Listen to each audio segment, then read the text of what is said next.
In this tutorial video, we're going to go through a hip internal rotation static hold. So you're going to bring yourself down onto the ground. You're going to make sure you're supported with your hands behind you. One of your legs is going to be straight and one of them is going to be bent. The bent one is the rotation of the hip that we're going to be working on. From here, I want you to keep your chest nice and proud and centered forward. You're then going to try and bring the knee of this bent leg down to the ground as far as you possibly can.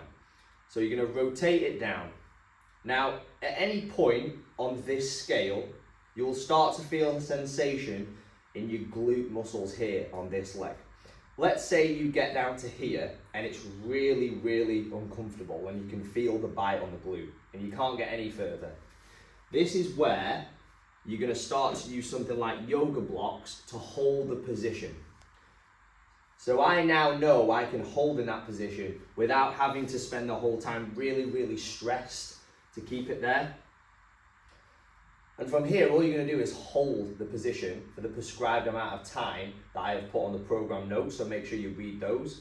Now over time, you might feel like you can take the block away so that you can get your knee completely to the floor. This may happen in the same session. This may take a couple of sessions to actually improve. Whilst I'm doing this, you want to make sure that the torso remains forward. If you turn onto this leg with the torso, you'll take some of the stress off. Equally, if you turn to this leg, you'll put some of the stress on. So you can decide how challenging you want to make it, even by turning the torso position.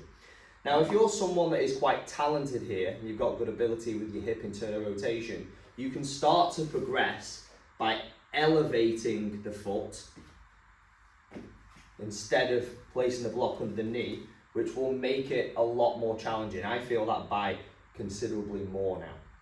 And then you're just going to hold the position for the prescribed amount of time.